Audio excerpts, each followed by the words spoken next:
Meu pai parou de pagar minha matrícula depois de eu reprovar uma matéria e começou a pagar a do meu primo, mas eu exponho um romance com a esposa do irmão dele. Tenho 18 anos, estou no meu primeiro ano de faculdade e tem sido muito mais difícil do que eu esperava. Mudar de casa, equilibrar as aulas e tentar entender tudo tem sido avassalador. Não consegui me atualizar, apesar dos meus melhores esforços. Reprovei uma das minhas matérias no final do semestre. Fiquei tão assustada, reprovar parecia ser a pior coisa que poderia acontecer. Mas o que piorou tudo foi contar para o meu pai, Drake, de 46 anos. Pensei que ele ficaria bravo, claro, mas também pensei que ele me daria a oportunidade de me explicar. Eu estava errada. Quando lhe disse que tinha reprovado uma matéria, ele explodiu. Me acusou de desperdiçar o dinheiro dele, dizendo que eu não estava levando a faculdade a sério e que eu precisava aprender uma lição. A raiva dele me surpreendeu completamente porque eu sempre fui uma boa estudante. Eu tirava notas perfeitas no ensino médio, trabalhava duro e sempre tentava dar o melhor de mim. Esta foi a primeira vez que me dei mal nos estudos e foi um golpe muito forte para mim.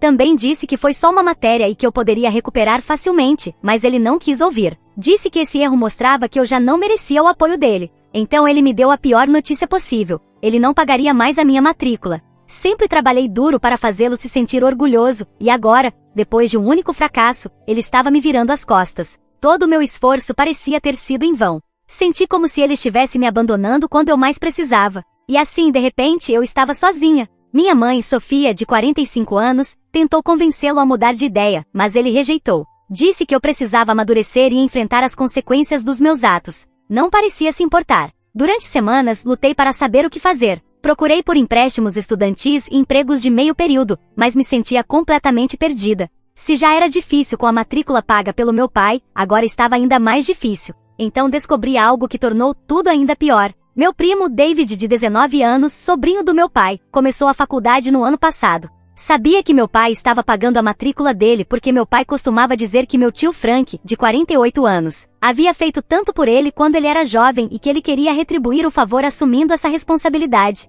Sempre pensei que fosse só uma ajuda aqui e ali, como cobrir alguns livros ou ajudar com o aluguel, mas não, meu pai estava pagando tudo, matrícula, livros, moradia, tudo. E eu aqui, lutando para descobrir como continuar na faculdade, enquanto meu pai estava fazendo tudo por outro. Quando falei sobre isso porque me parecia injusto, ele me disse que David merecia, pois estava tirando boas notas, ao contrário de mim. Chegou até a dizer porque ele deveria premiar o fracasso. Isso me destruiu, porque ele nem se deu ao trabalho de esconder o fato de que ele se importava mais com o David do que comigo. Durante semanas, não consegui parar de pensar em como aquilo me machucou. Me senti abandonada e traída. Foi então que me lembrei de algo que estava ignorando há anos, a relação do meu pai com a esposa do meu tio Frank, Kim, de 46 anos. Sempre achei isso um pouco estranho. Eles eram muito próximos, mais do que eu achava que deveriam ser. Nas reuniões de família sempre arrumavam um motivo para falar a sós ou sair para conversar em particular. Compartilhavam piadas internas e riam de uma maneira que fazia parecer que eram os únicos na sala.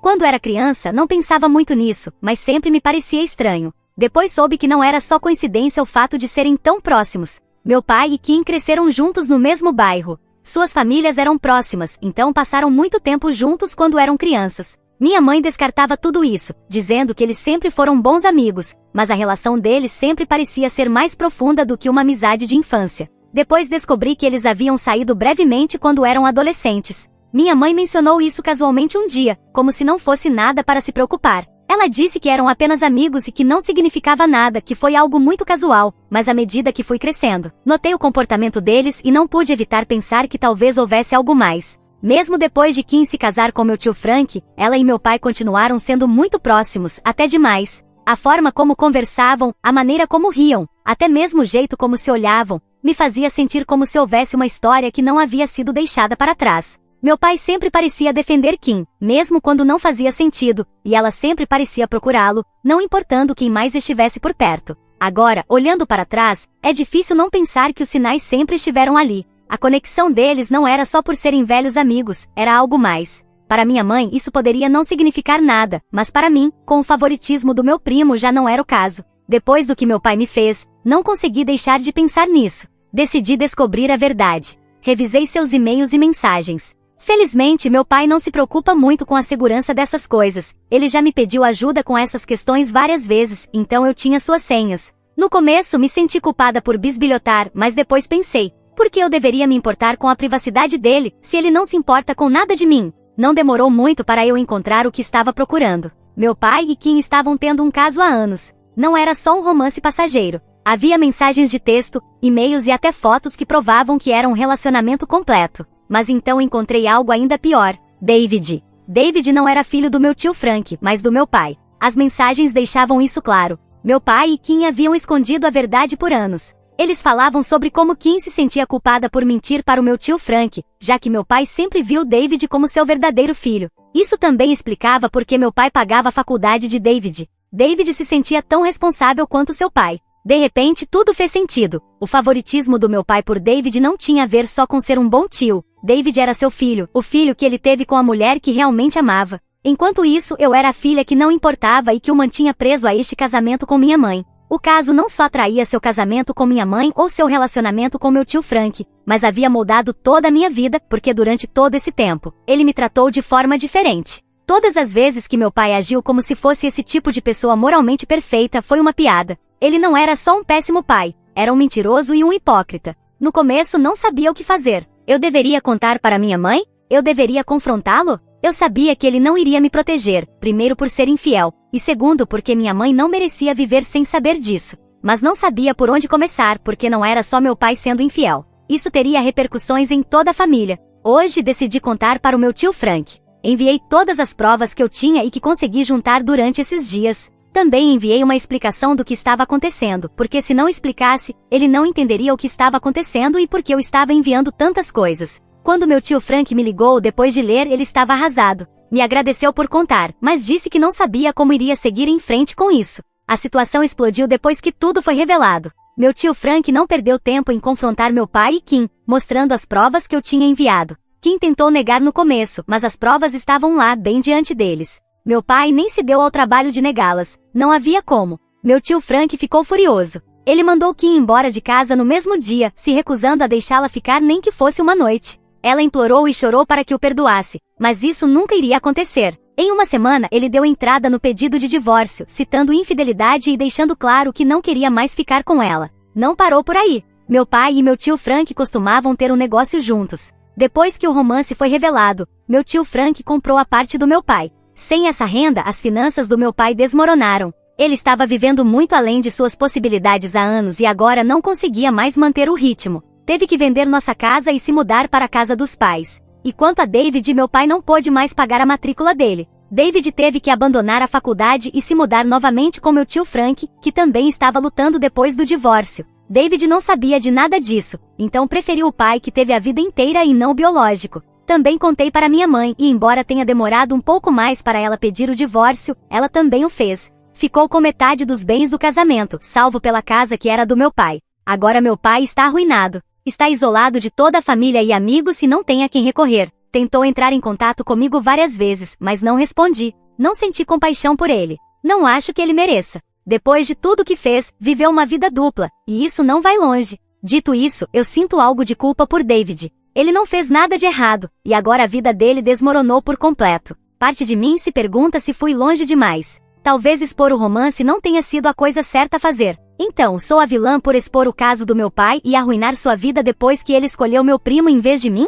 Atualização 1. Gostaria de falar um pouco mais sobre minha mãe, porque acho que contei muito pouco sobre ela, apenas um resumo. Minha mãe tem lutado desde que descobriu o caso do meu pai. Ela não tinha ideia de que algo estava errado, embora eu ache que os sinais estavam lá. Eles estavam casados há mais de 20 anos, e ela pensava que tudo era perfeito, confiava nele para tudo. Então, quando eu mostrei tudo que encontrei, ela ficou destruída. Nunca a tinha visto tão machucada. Eu não queria ser a pessoa a contar, mas também não ia deixá-la na ignorância sobre isso. Pensei em como isso a destruiria, mas ao mesmo tempo a verdade era necessária. Quando finalmente mostrei para minha mãe as provas, ela simplesmente ficou em silêncio e não disse absolutamente nada. Era como se ela não conseguisse acreditar no que estava vendo. Não acho que ela esperava isso do meu pai, especialmente não com alguém como a Kim. Kim sempre foi a amiga próxima da minha mãe. Elas se conheciam há anos, e minha mãe nunca suspeitou de nada. Para ela, Kim era apenas uma amiga, e ela nunca pensou que meu pai faria isso. Ela deixou a casa assim que pôde, não podia ficar lá, não com meu pai, não depois de tudo o que aconteceu.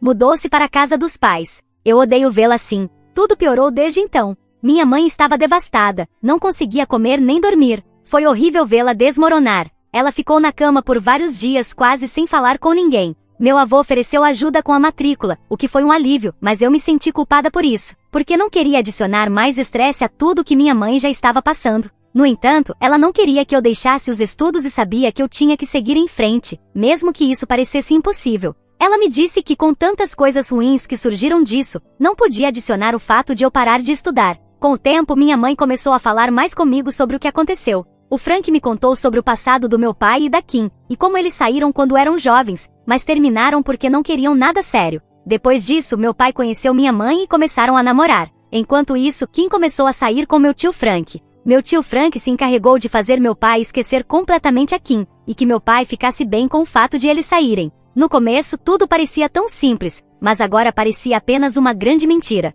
Minha mãe nunca pensou nada sobre isso, nunca suspeitou que meu pai ainda tivesse sentimentos pela Kim. Ele sempre foi o tipo de homem que parecia completamente devotado a ela. Minha mãe nunca pensou que Kim faria algo assim. Sempre a considerou uma amiga próxima, um membro da família, e descobrir que Kim teve um romance com meu pai a destruiu. Não só estava brava com meu pai, mas também estava chateada com a Kim. Ambos quebraram a confiança dela, e acho que isso foi o que mais a feriu. Para ela não se tratava apenas do romance, mas foi uma traição de vários anos por pessoas que ela considerava família. Tentei consolar minha mãe o melhor que pude, mas foi difícil. Nunca tinha visto assim antes e me sentia impotente. Minha mãe não conseguia encontrar energia para fazer quase nada. Eu podia ver que ela estava tendo dificuldade até para se olhar no espelho. E aí vem a culpa. No próximo mês, volto para a universidade e tenho medo de deixá-la para trás. Não está certo, e sinto que deveria ficar com ela, ajudando-a a superar isso, mas sei que não posso parar a minha vida. E ela me disse que eu preciso voltar para a universidade.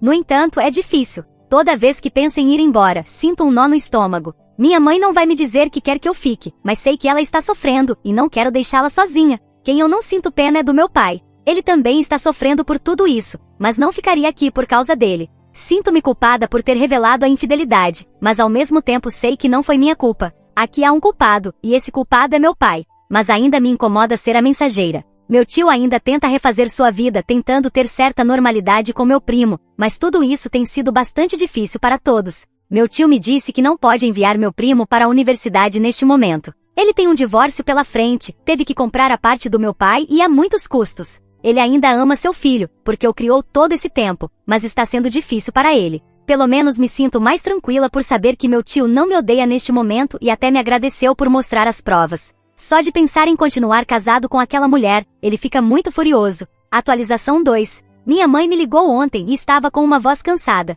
Ela me disse que a Kim vinha tentando contatá-la há semanas, mas ela não havia respondido. No começo, minha mãe disse que não via sentido em falar com a mulher que destruiu seu casamento, mas a Kim insistiu, dizendo que precisava vê-la, e finalmente minha mãe aceitou. Ela não estava interessada em ouvir um pedido de desculpas, ela só queria saber os detalhes. Mesmo assim, a primeira coisa que a Kim fez foi começar a se desculpar imediatamente. Ela disse todas as coisas que você esperaria, o quanto estava arrependida, que não queria machucá-la, que não deveria ter feito aquilo. Mas a minha mãe não se importou. Ela parou aqui e disse que não queria ouvir desculpas nem explicações, queria saber o que tinha acontecido, tudo desde o início. Mas a Kim hesitou, mas minha mãe havia aceitado o encontro para saber essas coisas, e essa era a única razão pela qual não estava explodindo em cima da cabeça dela naquele momento. Se a Kim queria sair dali com a cabeça intacta, teria que ser honesta. Ela começou anos atrás, antes mesmo de meus pais se casarem. Durante um tempo as coisas foram normais, então meu pai e a Kim eram apenas amigos, e minha mãe também se aproximou da Kim.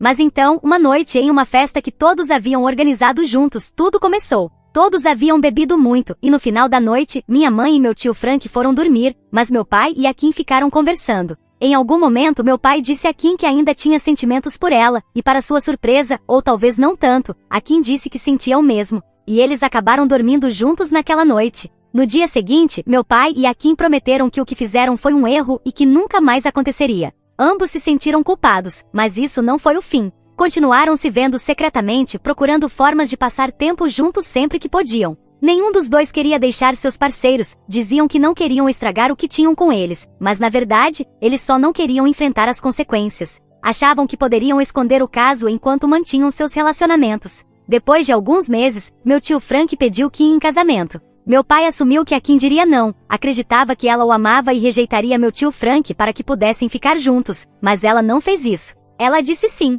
Meu pai ficou surpreso e enfurecido. Sentiu como se ela o tivesse escolhido, mesmo depois de estarem escondidos por meses. Ele esperava que ela deixasse meu tio Frank por ele, mas em vez disso, aceitou se casar com ele. Por raiva e frustração, meu pai decidiu pedir minha mãe em casamento. Não era porque ele estava pronto ou profundamente apaixonado, mas porque não queria se sentir deixado para trás. Minha mãe não tinha ideia disso. Ela ficou feliz e emocionada quando ele pediu em casamento e aceitou imediatamente. Ambas as parejas se casaram em 2 meses e para todos ao redor, tudo parecia perfeito. 2 casais felizes começando suas vidas juntos. Sim, mas tudo era falso. Depois do casamento, meu pai e a Kim decidiram terminar com o caso. Disseram a si mesmos que só poderiam ser amigos, mas na véspera de Natal, pouco depois de se casarem, a família se reuniu na casa dos meus avós, e todos ficaram lá para o Natal. Naquela noite, meu pai e a Kim ficaram sozinhos de novo. Começaram a relembrar o passado, a falar sobre quando saíam, e uma coisa levou a outra, e eles acabaram dormindo juntos novamente.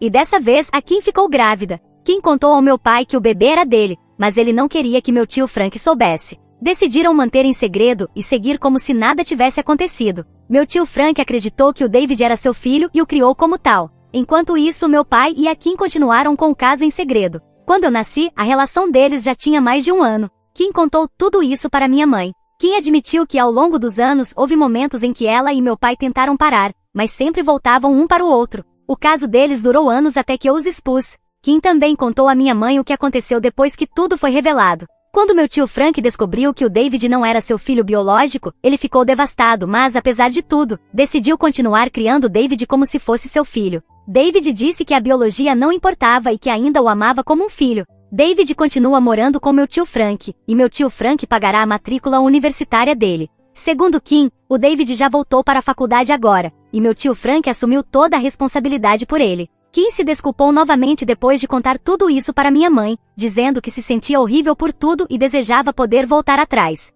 Mas minha mãe não se importou com suas desculpas. Ela disse a Kim que nada poderia desfazer o dano que elas causaram. Então minha mãe se levantou e saiu. Quando minha mãe me ligou e me contou tudo que a Kim disse, eu estava devastada. Já estava tudo muito ruim, para adicionar a dor de saber os detalhes, mas ao mesmo tempo, ela disse que foi um alívio finalmente saber a verdade. Atualização 3. Eu voltei para casa para o dia de ação de graças, e foi diferente de uma maneira positiva. A casa estava cheia de gente, as amigas da minha mãe, meus tios e tias, meus avós e primos. Todos estavam bem dispostos, se divertindo muito, e parecia que tudo que havia acontecido finalmente havia se aliviado, pelo menos por um momento. A melhor parte foi ver minha mãe. Ela parecia mais feliz do que eu a tinha visto em meses. Não estava tão calada nem triste como antes, ao invés disso, estava feliz e conversando com todos. Até fez algumas piadas, algo que eu não a via fazer há muito tempo. Foi um grande alívio vê-la melhor. Estar longe me causava um nó no estômago toda vez que pensava nela, o que era bastante frequente. Depois de tudo que aconteceu, eu temia que ela nunca conseguisse sair do que estava sentindo, mas aqui estava ela, cercada de pessoas que a amavam, e parecia que finalmente estava encontrando seu caminho de volta. O dia passou sem problemas, ninguém mencionou o desastre com meu pai ou o que tinha acontecido em nossa família. Era um assunto tabu. Pelo menos, se sentiu bem porque parecia que finalmente tinha uma família de novo. Mais tarde, naquela noite, depois que o jantar terminou e a maioria das pessoas estava apenas passando tempo, tocou a campainha. Não esperávamos ninguém, mas fui eu que me levantei para abrir a porta, e quando a abri, fiquei congelada. Era meu pai, que parecia horrível, pelo menos comparado com a última vez que o vi, que foi há meses. Ele disse que queria falar comigo. No começo eu disse que não era um bom momento. Não queria que minha mãe soubesse que ele estava ali. Ela também estava e eu não podia arriscar que ela ouvisse e arruinasse o dia porque ele era um egoísta que precisava falar comigo. Mas ele insistiu e eu não queria que ouvissem. Então, eu disse a ele que tudo bem, poderíamos falar, mas não dentro de casa. Falei para minha mãe que era um dos meus amigos do bairro e que eu ia sair para caminhar com eles.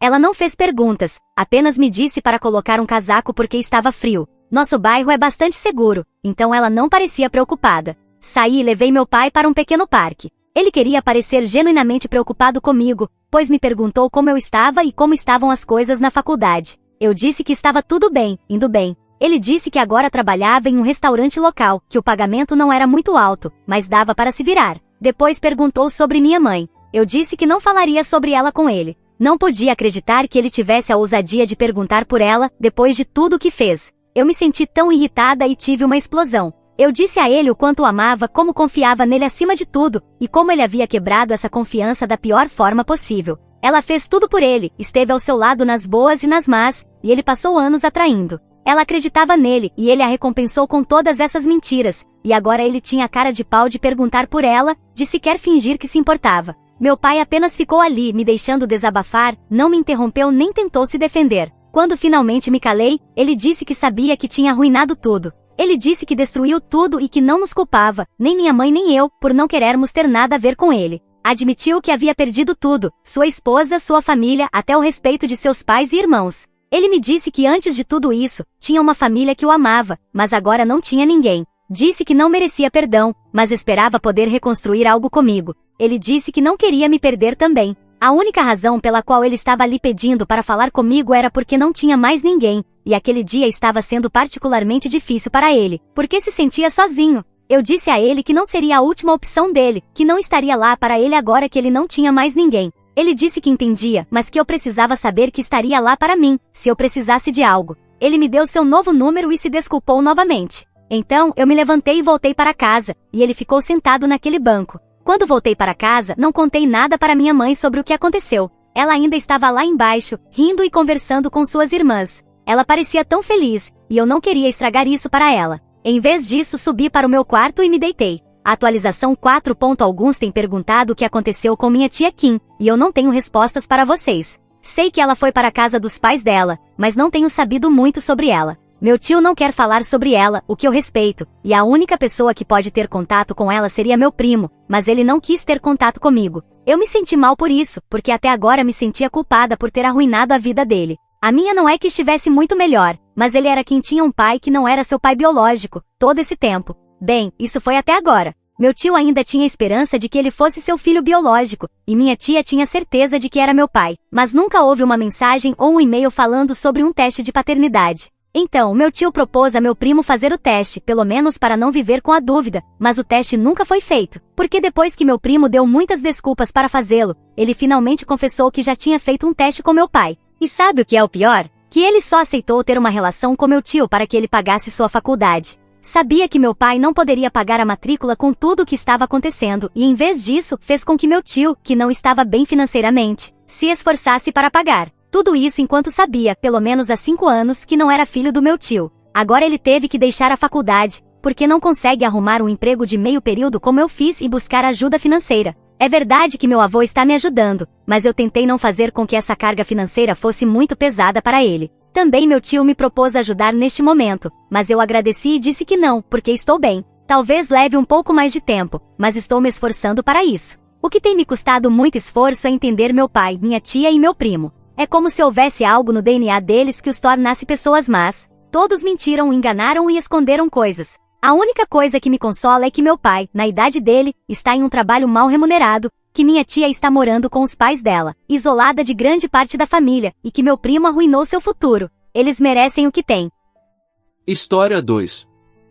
Fiquei no meu casamento em falência até que os meus filhos estivessem numa situação melhor, depois divorciei-me. Agora, toda a minha família e os sogros estão chateados comigo, mas apenas os meus filhos estão ao meu lado. A minha ex-mulher e eu estivemos casados por mais de 20 anos e temos 2 filhos juntos, um filho de 22 anos e uma filha de 20 anos. Durante a maior parte do meu casamento, as coisas estavam bem equilibradas. Ambos partilhávamos as responsabilidades de tarefas domésticas e cuidados com os filhos. Fomos ambos pais a tempo inteiro durante mais de 1 ano, cada um com uma criança. Ela ficou com o nosso filho e eu com o nosso filho e a nossa filha. Tínhamos sempre acordos sobre como dividir o trabalho e, em geral, tínhamos uma comunicação razoável. Isso mudou quando meu filho mais velho entrou no ensino secundário. A minha esposa arranjou um novo emprego que era muito exigente em termos de tempo e que envolvia 50% de viagens. Isso significava que eu tinha de lidar com tudo durante cerca de 2 semanas por mês. Quando ela estava em casa, não estava a cumprir a sua parte do trabalho. Com os acordos que tínhamos, fiz o meu melhor para ser compreensivo e fomos ajustando as tarefas domésticas algumas vezes para que se adaptassem melhor à agenda dela.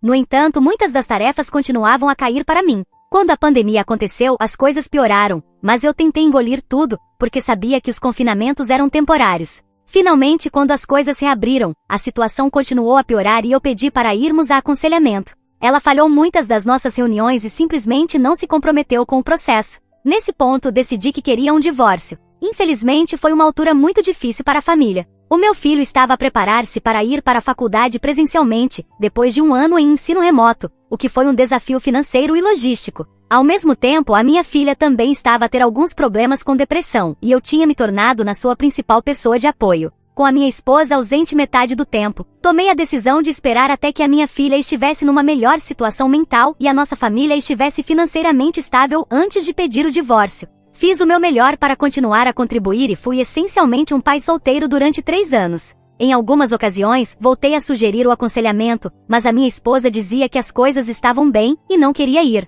Durante esse período, praticamente não tivemos relações sexuais e houve um verão em que ela essencialmente se mudou para a Carolina do Norte durante 6 semanas por causa do trabalho. Ela vinha a casa alguns fins de semana. No ano passado, depois de a minha filha começar o 2º ano da faculdade e de estar num lugar melhor mentalmente e emocionalmente, eu vendi algumas das minhas ações para criar um fundo fiduciário para os meus filhos, para garantir que a faculdade deles fosse coberta. Depois pedi o divórcio. No início, a minha esposa ficou muito irritada, depois foi viver para a Carolina do Norte novamente. Quando ela voltou 4 semanas depois, disse que queria tentar resolver as coisas, mas eu disse-lhe que já tinha tomado a decisão de me separar anos antes e não estava interessado. Eventualmente, resolvemos as coisas através de mediação e tivemos um divórcio amigável. Os meus filhos vivem comigo agora e estão do meu lado, mas toda a minha família política e até a maior parte da minha família, à exceção da minha irmã, acha que sou um idiota. Eles acreditam que eu deveria ter forçado mais a questão quando começamos o aconselhamento, ou então ter me divorciado ou ter deixado claro à minha esposa o quão importante era o aconselhamento para mim.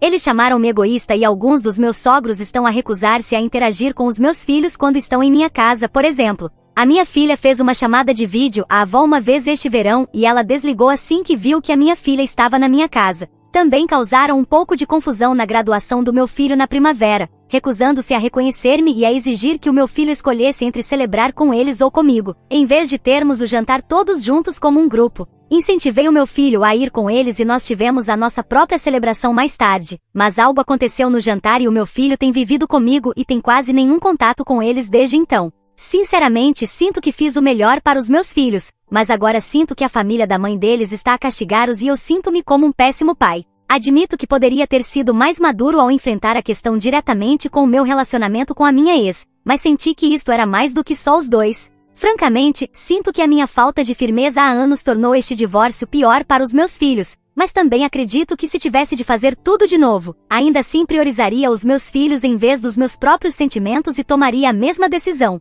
Criei para fazer uma pergunta embaraçosa sobre namoro. Mais cedo este ano, criei esta conta porque o meu nome de utilizador principal é reconhecível e reutilizei-o agora porque não quero realmente que os meus problemas fiquem associados a um nome de utilizador conhecido. Quando a minha esposa aceitou o emprego, estávamos bem financeiramente, mas o trabalho ainda veio com um grande aumento. Eu estava a ganhar cerca de $200 mil e o emprego dela deu-lhe um aumento, de cerca de $80 mil para $140 mil.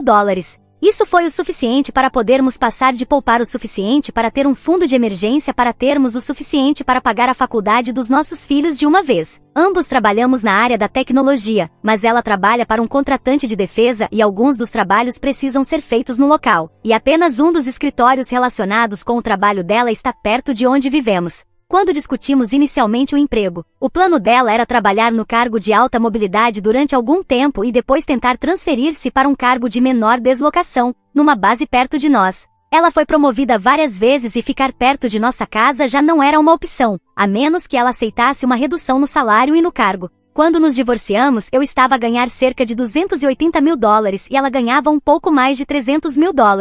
Algumas pessoas também ficaram confusas com o meu comentário sobre ações. Eu sou engenheiro de software para uma grande empresa de tecnologia e cerca de 20 a 30% do meu salário vem na forma de RSU, unidades de ações restritas. Não sou investidor, de forma alguma, e estava apenas a vender ações, principalmente para cobrir a faculdade da minha filha e pagar as dívidas do meu filho. Sei que muita gente está a saltar para a conclusão de que houve um caso, mas realmente duvido disso. Na escola, a minha esposa e eu éramos os miúdos irritantes que lembravam o professor sobre os trabalhos de casa e ela é uma introvertida. Ela trabalhar até tarde num quarto de hotel é muito mais provável do que ela estar a dormir com alguém ou a manter uma família secreta. Existe uma chance de eu estar errado aqui, mas acho que isso é mais uma situação onde o Reddit às vezes acha que todos os divórcios terminam com infidelidade. Quando digo que tivemos um divórcio amigável, quero dizer mais no sentido legal do que emocional. Não consumado pode ser um termo melhor. O único ativo significativo que tínhamos e que não era facilmente dividível era a nossa casa.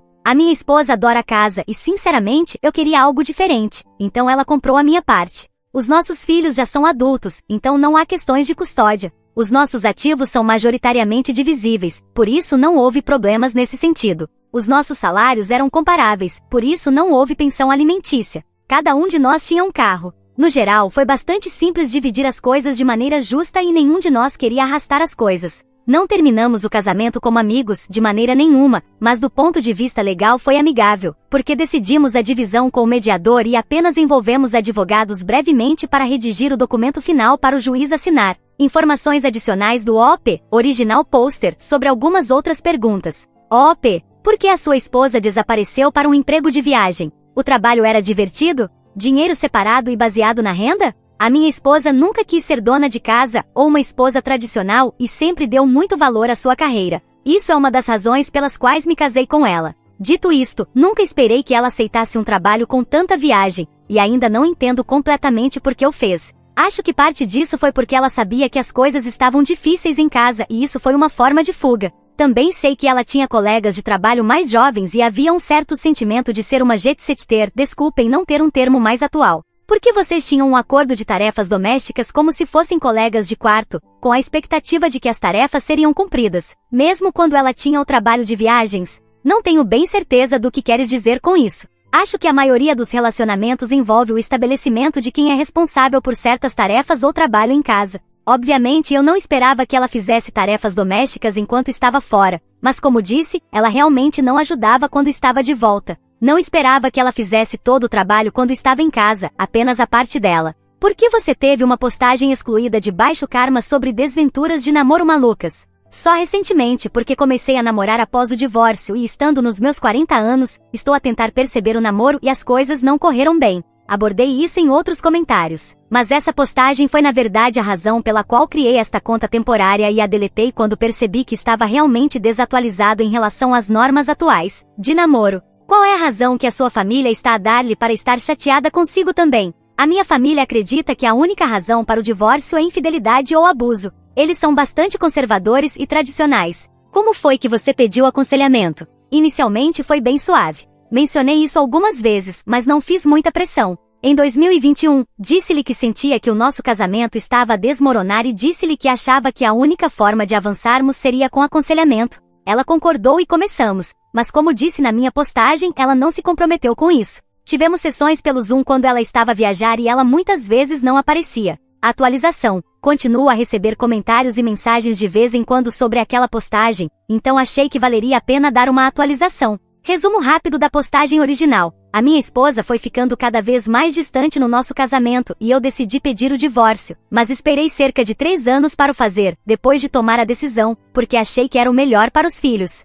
Os meus filhos escolheram viver comigo e, em geral, estavam do meu lado, mas os meus sogros e a minha família ficaram bastante chateados comigo. As coisas estão a correr muito melhor no geral desde a postagem. Recebi muito apoio, mas também muita crítica, o que levei a sério. Tenho trabalhado para tentar melhorar a relação com todos e ajudar a chegar a um estado mais razoável. Não espero que a minha ex ou a sua família se tornem amigas de mim, mas pelo menos quero estar em bons termos. A minha relação com os meus pais e a minha família melhorou bastante, e este Natal foi quase normal de novo. A minha família é muito conservadora, especialmente quando se trata de casamento, mas eles finalmente entenderam o quão mal a situação se tinha tornado e com relutância aceitaram. A minha relação com a minha ex e, mais importante, a relação dela com os nossos filhos também melhorou. Ela aparentemente tem ido à terapia sozinha e, embora não tenha dado muitos detalhes, parece estar muito menos zangada com o que aconteceu. Decidimos passar o dia de ação de graças juntos para podermos falar sobre as coisas com os filhos. Foi um pouco confuso e houve muitas lágrimas, mas também chegamos a um ponto em que todos nós nos entendemos um pouco mais. Todos concordamos que eu não deveria ter esperado tanto para dar seguimento ao divórcio, mas a minha ex e os filhos também dizem que entendem por que é que eu fiz isso. A minha ex-mulher e eu até tivemos uma conversa sobre namoro, o que foi estranho, mas surpreendentemente agradável. Os meus sogros ainda acham que sou uma pessoa horrível e a maioria se recusa a falar comigo, mas começaram a tratar bem os meus filhos. Os meus filhos foram à casa dos sogros na véspera de Natal e contaram-me quando estava tudo bem. Falamos sobre isso no Natal e, embora não tenham dado muitos detalhes, disseram que planeiam fazer algo na véspera de Ano Novo com a minha ex e os sogros. Por isso estou feliz com isso. Desculpem, não é uma atualização picante atualização. Não é nada de louco, mas estava aborrecida durante o tempo de férias e pensei em entrar e postar alguns detalhes. Uma coisa que aprendi com isso e espero que os outros também aprendam. Mesmo que o teu coração esteja no lugar certo, é provavelmente melhor divorciar-se quando o casamento acabou, em vez de continuar a fazer de conta durante anos. Não me arrependo de me ter divorciado, mas lamento não ter esperado 3 anos quando já sabia que estava acabado. Próxima história. Disse ao meu noivo para não passar no semáforo amarelo, mas ele passou mesmo assim e fomos atingidos a 80 km/h. Agora tenho a bacia e a coluna partidas com parafusos de aço e preciso de 1 ano para recuperar. Eu, 26 anos, o meu noivo, 30 anos e o filho dele, 5 anos, estávamos a sair para comprar chipotle no dia 14 de março. No caminho de volta, chegamos a um cruzamento movimentado com um semáforo amarelo intermitente. O meu noivo estava a conduzir e eu percebi que ele estava prestes a passar. Vi um carro a vir rapidamente e disse-lhe muito claramente para esperar até que o semáforo ficasse verde. Não sei se ele não me ouviu, não me levou a sério ou simplesmente me ignorou, mas ele continuou a avançar e fomos atingidos de lado por um carro a 80 km/h. Felizmente as outras pessoas saíram bem, incluindo o filho dele, graças a Deus, mas eu fui esmagada. Acabei por ter 2 fraturas completas na bacia, 2 fraturas no cóccix, fraturas nas vértebras L4 e L5 e uma fratura no externo. Estava e ainda estou com tanta dor que nem consigo explicar. Não desejaria este tipo de dor a ninguém. Fui levada de urgência para o hospital, onde tudo foi um turbilhão, exceto o trauma. Comecei a ter flashbacks intensos, ataques de pânico e pesadelos sobre o acidente e a dor. Tive de passar por cirurgia, onde foram inseridos 2 parafusos de aço de 18 centímetros na minha bacia. No hospital deram-me um colete ortopédico que era grande demais para mim. As enfermeiras e os fisioterapeutas até admitiram que não mediram e apenas adivinharam o meu tamanho. Mesmo quando lhes dissemos que estava grande demais, não fizeram nada a respeito e apesar disso, esperavam que eu me levantasse e me movesse com ele. Esse colete não me deu apoio nenhum. Mover-me com ele parecia que a minha coluna e a minha bacia estavam a ser rasgadas. A dor que senti tentando seguir as ordens de me levantar e andar foi desumana. Tudo que lembro desses dias é dor, frustração, medo e uma sensação avassaladora de impotência. Depois de uma semana, fui transferida para um centro de reabilitação física. Não queria comer, não queria tomar banho, não queria me mover. Estava tão deprimida e com tanta dor que até pensar em mudar de posição na cama me fazia chorar.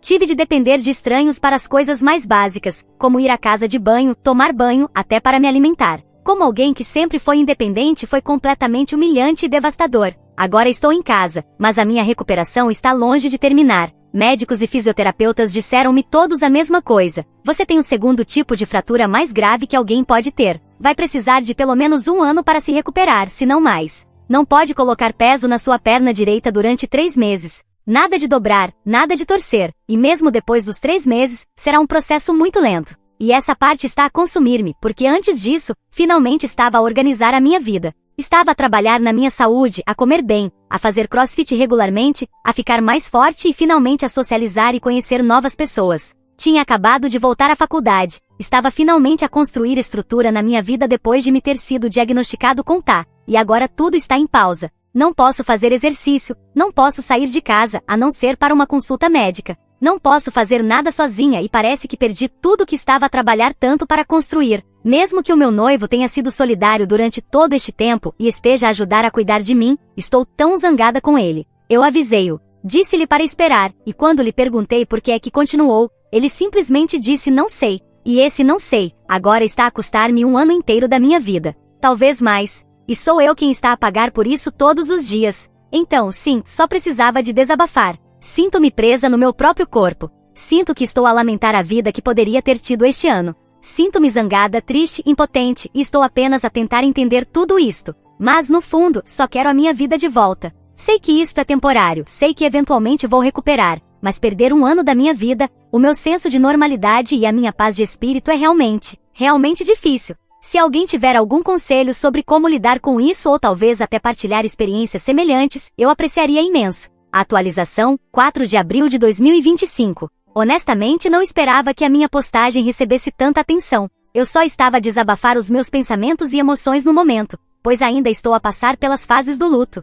Agradeço a todos que tiraram o tempo para partilhar os seus pensamentos, conselhos e apoio em relação à minha situação. Quero esclarecer algumas coisas e fornecer um pouco mais de contexto, incluindo a perspectiva do meu noivo sobre o motivo de ele não ter parado. Para começar, para aqueles que se perguntaram onde o acidente aconteceu, visto que as regras sobre semáforos amarelos intermitentes variam, ocorreu no Texas, na área de Dallas-Fort Worth. Isso é tudo que vou partilhar sobre a localização por questões de privacidade. Em seguida, muitas pessoas perguntaram se o meu noivo demonstrou arrependimento e como ele tem apoiado-me desde o acidente. A resposta é sim, ele tem ficado devastado. Ele pediu desculpa várias vezes, no local do acidente e no hospital, durante a reabilitação e em casa. Ele também tem tido ataques de pânico recentemente, algo que nunca tinha experienciado antes do acidente. Houve um momento em que ele me ligou a entrar em pânico porque não conseguia encontrar as chaves do seu caminhão e queria desesperadamente vir ver-me para garantir que eu estava a correr bem. A minha mãe teve de ir lá acalmá-lo e ajudar.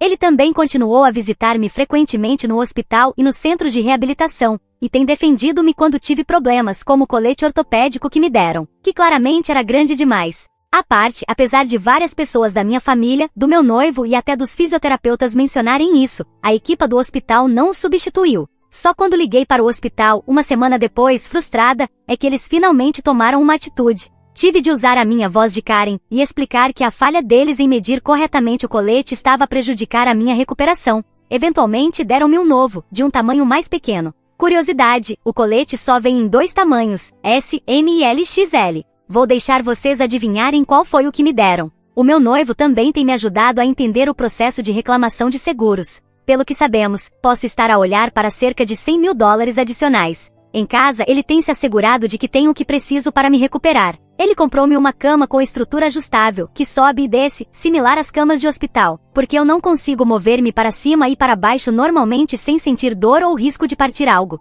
Ele também tem cozinhado para mim e para minha família que me visita, ajudando-me a limpar, assistindo nas tarefas diárias e tem deixado claro que não espera que eu levante um dedo e só quer que eu me concentre na minha recuperação. Ele até me disse como vai interromper os planos de expandir o seu negócio paralelo para poder passar mais tempo a cuidar de mim durante a minha recuperação. Com isso dito, vi muitos comentários a sugerir que eu o deixasse ou até o processasse, chamando de arrogante ou imprudente. Entendo essas reações, mas, olhando para trás, admito que foi um erro honesto que qualquer pessoa poderia cometer a qualquer hora do dia. Um erro grave, sim, mas no fim foi apenas um erro humano simples. No fim do dia, só estou zangada por isso ter acontecido comigo, mas isso é algo com o qual terei de lidar sozinha. Quanto à resposta, não sei, que ele me deu uma semana antes. Admito que ele pode ainda estar a passar por choque ou trauma e a sua mente parecia estar a ficar em branco quando lhe perguntei. Perguntei-lhe novamente hoje, por que não paraste quando te pedi? Ele disse-me que achava que o espaço entre nós e o carro que se aproximava era grande o suficiente para conseguir passar.